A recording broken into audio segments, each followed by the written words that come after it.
আলাইকুম দর্শক, আজ ২১শে ফেব্রুয়ারি আন্তর্জাতিক মাতৃভাষা দিবস উপলক্ষে আমি এই মুহূর্তে আছি ঢাকা কেন্দ্রীয় শহীদ মিনারের প্রাঙ্গণে।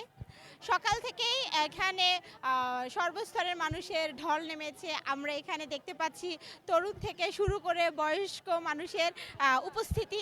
তো আমরা আজ দর্শকদের কাছ থেকে জানবো তারা ভাষা শহীদদের প্রতি তাদের অনুভূতি কী এবং শ্রদ্ধা জানতে চাবো। তো জি, আপনার সাথে কথা বলতে পারবো? আচ্ছা, কেন এসেছেন এখানে আজকে? অনেক আনন্দ। আজ কি দিবস? আজকে বাংলা কি দিবস? বাংলা দিবস। বাংলা আচ্ছা, বাংলা দিবস। তো বর্তমানে আপনি এখানকার পরিস্থিতি কেমন দেখছেন এবং এর আগের থেকে কি বর্তমানেরটা আরো বেশি ভালো ছিল? ভালো দেখছি। এক নম্বর আমি সৌদি আরব জন্ম। আচ্ছা, সৌদি আরব 25 বছর সৌদি আরব আর বাকি এখানে। আচ্ছা। তো দর্শক, আমরা অন্যজনের কাছ থেকে জানবো ভাষা শহীদদের প্রতি তাদের অনুভূতি কি। এক্সকিউজ মি আপু। আচ্ছা, ঠিক আছে। আপু হয়তো বা প্রস্তুত না কথা বলার জন্য। Excuse me. ওয়ালাইকুম আসসালাম। আজ এখানে কেন এসেছেন?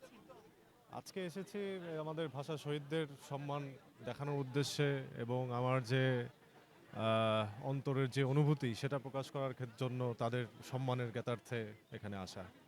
আচ্ছা, ঠিক আছে। পরবর্তী প্রজন্মকে ভাষা দিবসের ভাষা বিষয়ে আপনি তাদেরকে কি জানাবেন? পরবর্তী প্রজন্ম বলতে আমাদের যে আপকামিং যে জেনারেশন আছে তাদের জন্য আমার ব্যক্তিগতভাবে উপদেশ থাকবে বা রিকোয়েস্ট থাকবে যে ইতিহাস মানে এই ভাষার জন্য একমাত্র জাতি বাঙালি জাতি, যারা ভাষার জন্য যুদ্ধ করছে, ভাষার জন্য এই জীবন দিছে, ভাষার জন্য এত ত্যাগ স্বীকার করছে একমাত্র বাঙালি জাতি। তো এই ইতিহাসগুলি যেন আমাদের পরবর্তী প্রজন্ম এগুলো লেখাপড়া করে, এগুলো যেন জানে, যাতে জেনারেশন আফটার জেনারেশন যেন এই স্মৃতি এই মেমোরিগুলো যেন সবার অন্তরে থাকে। এটাই আমার প্রত্যাশা, এটাই আমার উপদেশ। জি, ধন্যবাদ। তো দর্শক, আচ্ছা, ঠিক আছে।